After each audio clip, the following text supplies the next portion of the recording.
সালাম আলাইকুম রহমতুল্লাহ। আমার আজকের গল্প শীতের সকাল এবং আয়নার শিক্ষা। শীতের সকাল, চারিদিকে কুয়াশায় ঢাকা, বাতাসে একটু ঠান্ডা ঠান্ডা ভাব। রায়হানা নামে একজন মেয়ে তার আয়নার সামনে দাঁড়িয়ে দেখলো তার চেহারায় অন্যরকম একটা পরিবর্তন হয়ে গেছে। চেহারাটা শুকনো শুকনো ভাব, ঠোঁটটা ফেটে গেছে, গালের চামড়া যেন একটু কুচকে কুচকে গেছে।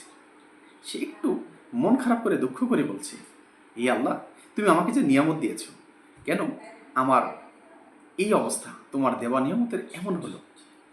তার মা পাশেই দাঁড়িয়েছে, একটু হেসে হেসে বলল, মা, শীতের দিনে সাধারণত আবহাওয়া একটু শুষ্ক থাকে, তাই আমাদের শরীরের আর্দ্রতা রক্ষা করা আমাদের দায়িত্ব। তার মা বলল, আল্লাহ পাক আমাদের যে নিয়ামত দিয়েছে, এই নিয়ামতের যত্ন করাও কিন্তু আমাদের ইবাদতের একটা অংশ। তার মা তার হাতে ছোট্ট একটা বাটি, তাতে একটু মধু, একটু দই মিশিয়ে তার হাতে তুলে দিল।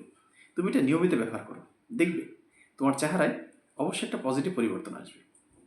তার মা আরও একটু কথা বলে দিল, তুমি প্রতিদিন রাত্রিবেলা ঘুমানোর সময়তে একটু অ্যালোভেরা জেল ব্যবহার করবে। তার কথা শুনে রায়হান আবারও জিজ্ঞেস করলো, মা, আমাকে কি আর কিছু করতে হবে? তার মা বলল, হ্যাঁ, তুমি এই শীতের দিনে পানি খেতে যদিও তোমার কষ্ট হবে, একটু বেশি করে পানি খাবে, এবং যখন তুমি বাইরে যাবে প্রয়োজনে সানস্ক্রিন ব্যবহার করবে। রায়হানা তার কথা শুনে খুব বেশি উচ্ছ্বসিত হলো, খুব একটু হাসলো এবং খুশিও হয়ে গেল।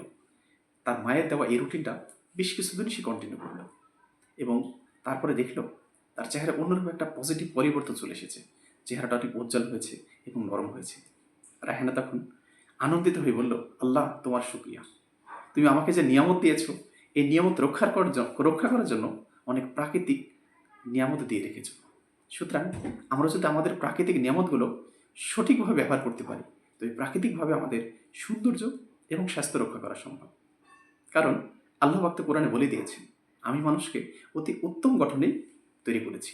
আসলে আমাদের চেহারার যত্ন নেওয়া শুধু সৌন্দর্যই না, আল্লাহ পাকের দেওয়া নিয়ামতের কৃতজ্ঞতা, তার শুকরিয়া আদায় করা।